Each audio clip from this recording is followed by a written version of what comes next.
जी अपना? रविंद्र चपराण है। ये किसका फार्म हाउस है? ये राजविला है, विजय प्रताप जी का है। और सुप्रीम कोर्ट के ऑर्डर का जो डिस्कस करते हैं ना, सुप्रीम कोर्ट के ऑर्डर में बड़ा क्लियर कहा गया है, पैरा नंबर 66 में बता देता हूँ। उन्होंने कहा कि जितने भी लैंड ओनर हैं उन्हें आप नोटिस दोगे और नोटिस देने के बाद उन्हें आप हियरिंग करोगे। हियरिंग करने के बाद अगर आपको लगता है तोड़ने का ऑर्डर करोगे। इन्होंने हमें नोटिस दिया, नोटिस के बाद हमें हियरिंग की कोई अपॉर्चुनिटी नहीं दी। उसके अगेंस्ट हम हाई कोर्ट गए हुए हैं। हाई कोर्ट में स्टिल वो पेंडिंग है।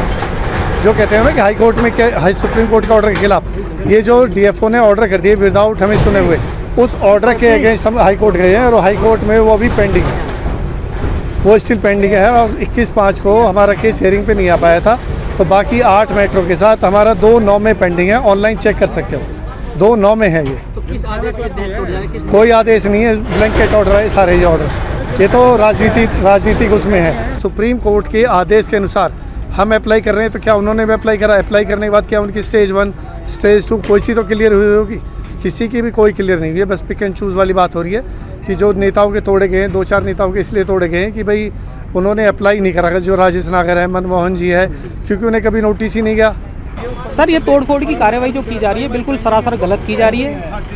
हमने कोर्ट के अनुसार, माननीय सुप्रीम कोर्ट ने ये बोला था कि भाई यदि किसी को सुनने से पहले उसके डॉक्यूमेंट्स पूरे किए जाए, हमें मौका दिया था। हमने अपनी पूरी फाइल डीएफओ ऑफिस में जमा कराई थी।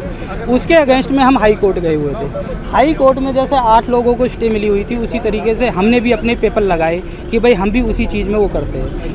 कोर्ट ने हमको सुना, 2 सितंबर की हमें डेट दी है, जैसे ऑलरेडी सभी को दी हुई है। हमने वो पेपर भी इन लोगों को दिखाए हैं, परंतु कोई मान के राजी नहीं है। ये कहते हैं कि भाई हमें ऊपर से आदेश है, ऊपर से आदेश है। अब वो पता नहीं कौन से आदेश है, भगवान जाने। गलत है ना भाई, ये पैदा भी नहीं हुए थे जब तक। जो जनरेशन जो घूम रही है ना, जो ऑफिसर्स की भी है, जो कहीं की भी है, यार 700 साल पुराने गांव हैं और तुम उन्हें टारगेट के लेके चल रहे हो। जिमखाना को तोड़ो ना फिर इसको। जिमखाना फॉरेस्ट में नहीं है क्या? सूरजकुंड फॉरेस्ट में नहीं है क्या? टारगेट कर रहे हो उनको जो बेबस है, जो बेचारे कमज़ोर हैं कि आम जनमानस को क्यों नेस्तो नाबूद कर रहे हो आप? किस वजह से कर रहे हो?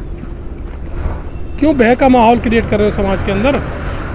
ये सुप्रीम कोर्ट के आदेश हैं जी, और फॉरेस्ट डिपार्टमेंट ने आइडेंटिफाई किया हुआ है। इसके ऊपर जो उन्होंने आइडेंटिफाई किया है उनके ऊपर कार्रवाई कर रही हैं, और ये सुप्रीम कोर्ट के सख्त आदेश हैं, ये करनी पड़ रही है। नहीं, फॉरेस्ट विभाग ने सबमिट किए हुए हैं सारे पॉइंट। अच्छा। हाँ, जिनको वो आइडेंटिफाई किया हुआ है उनको कर रहे हैं। कितने किए गए आइडेंटिफाई, कितने तोड़े जाने हैं? ये तो न्यूज़ में ही है, 5000 कुछ बता रहे हैं। 5000 के आसपास? हाँ जी। जिनके पास एनओसी है, कागज है, वो कोई अगर चिन्हित किए हों फार्म हाउस? ये तो फॉरेस्ट डिपार्टमेंट ही आपको बता देंगे। ठीक है, ठीक है।